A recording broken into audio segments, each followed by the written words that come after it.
Olá, tudo bem com você? Mais um vídeo sobre aprendizagem e educação hoje aqui no canal. E antes de mais nada, eu quero agradecer a você que tem acompanhado os vídeos, comentado e fazendo perguntas aí. E à medida que as perguntas estão surgindo, vou postar novos vídeos, tá? Mas esse não foi uma pergunta não. Isso é um incômodo meu mesmo, observando a aprendizagem nos dias de hoje. Hoje nós vamos falar sobre sono e qual a importância dele na aprendizagem e principalmente na sala de aula e no comportamento dos nossos alunos. Esse estudo eu tirei desse livro que eu quero compartilhar com vocês, tá? Neuropsicologia e aprendizagem, tá? Psicólogos, pedagogos, fisioterapeutas podem procurar esse livro, muito bom, voltado para a aprendizagem, né? Que nada mais, nada menos é organizado por Fernando César Copovilla, um grande professor, a qual eu tenho acompanhado muito e tem todo o meu respeito.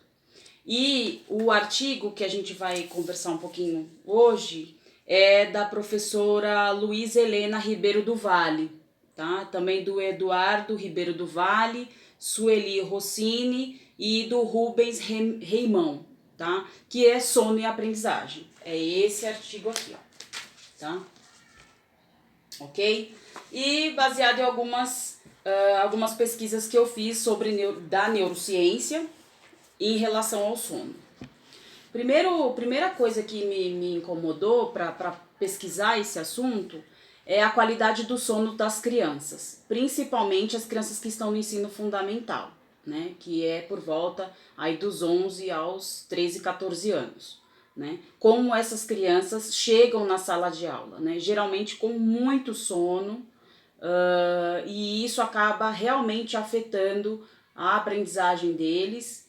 E uma das observações que eu faço para os pais é o controle e a rotina dessas crianças, para que elas tenham realmente horários para dormir e acordar.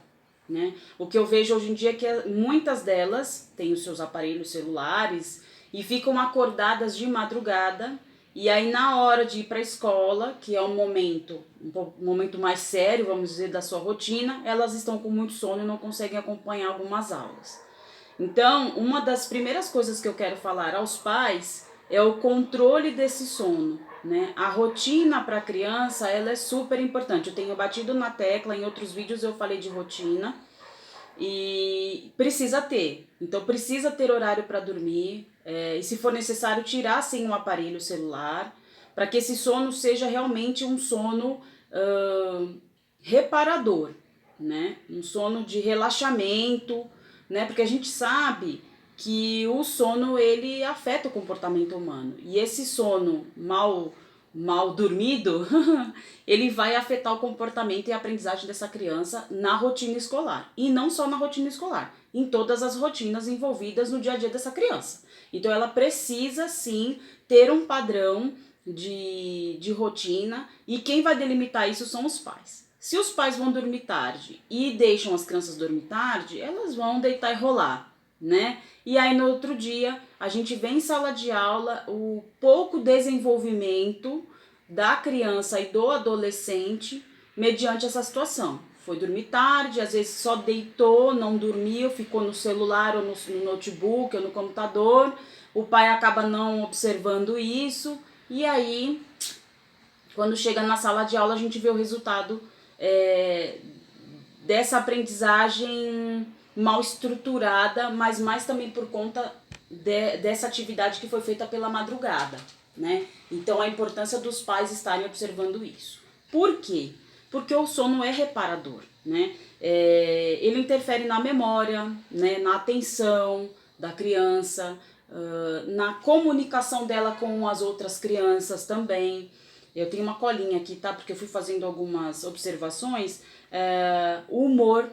Então, muitas vezes a gente vê a criança mal-humorada logo cedo, porque ela tá com sono, ela não quer ir pra escola. Às vezes ela até quer ir pra escola, mas ela tá com tanto sono que ela, né, assim, ela quer estar com os amigos, mas quando ela pensa que ela tem que aprender e estudar, aquele sono já atrapalhou tudo, né? E aí ela não consegue. E, principalmente, a gente não vai falar só de aprendizagem, né? Quando a gente fala de crianças e adolescentes, a gente tem que falar de saúde. O sono interfere na saúde dessas pessoinhas e elas precisam ter um sono reparador, tá? Alguns fatores que têm atrapalhado o sono, e eu acho que é um dos principais, é o celular. Mas barulhos ou pequenos ruídos, luz acesa, né? Uma cama que não está muito confortável. Então, tudo isso a gente tem que observar para manter o sono dessas crianças com um padrão de qualidade. Alguns hábitos, né? Então, se os pais vão dormir tarde, as crianças vão dormir tarde, às vezes os pais continuam trabalhando ou falando alto dentro de casa e as crianças. Então, assim, tudo isso, gente, tem que ser observado. Por que, a gente está conversando e falando sobre todos esses assuntos? Porque foi escrito um artigo por todos aqueles autores que eu citei. Foi feita uma pesquisa em 258 escolas em Minas Gerais, tá? Com crianças de 6 a 9 anos. E aí, quando eu fui lendo o artigo, eu fui ficando meio estressada, né? E meio em choque. Por quê? Eu vou ler aqui, que acho que vai ficando mais fácil. 53% das crianças se mexem muito na cama.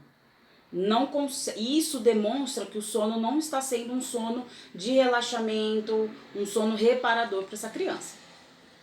39% falam dormindo. Isso é o que a gente vê muito, é a agitação, a ansiedade da criança. Muitas vezes ela tá dormindo e ao mesmo tempo a sensação que se dá é que ela tá pensando na rotina dela do dia a dia, né?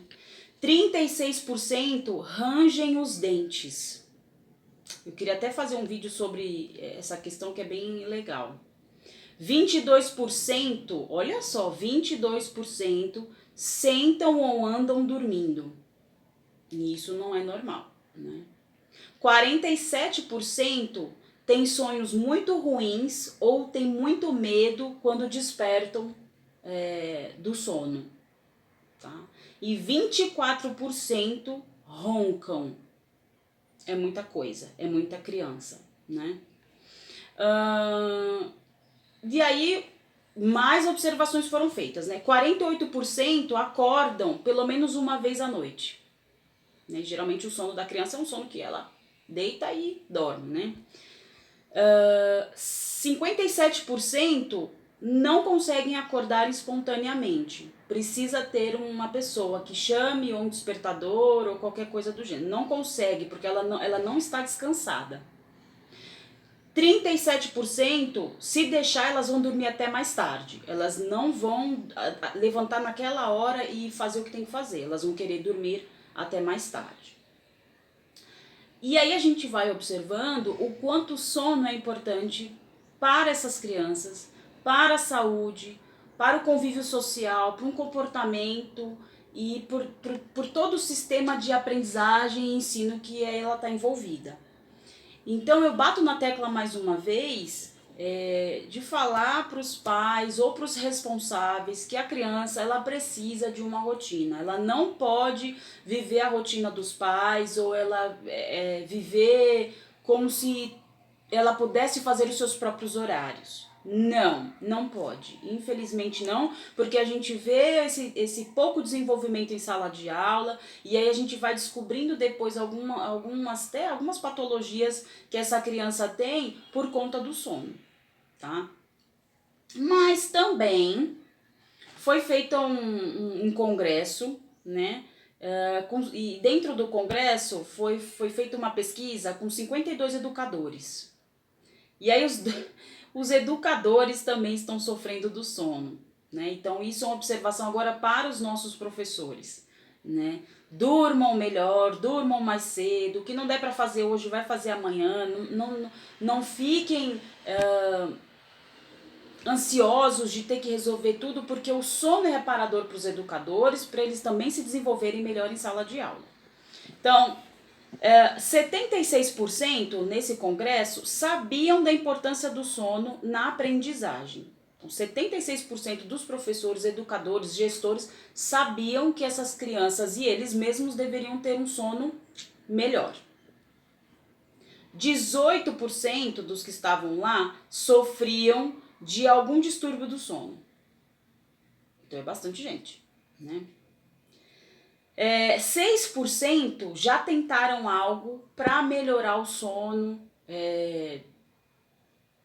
para ser um sono mais reparador ou mais relaxante, mas não obtiveram resultados, tá? E também melhorar o seu próprio sono, né, no caso, e melhorar o sono dos alunos. Já tentaram até fazer alguma coisa também a respeito.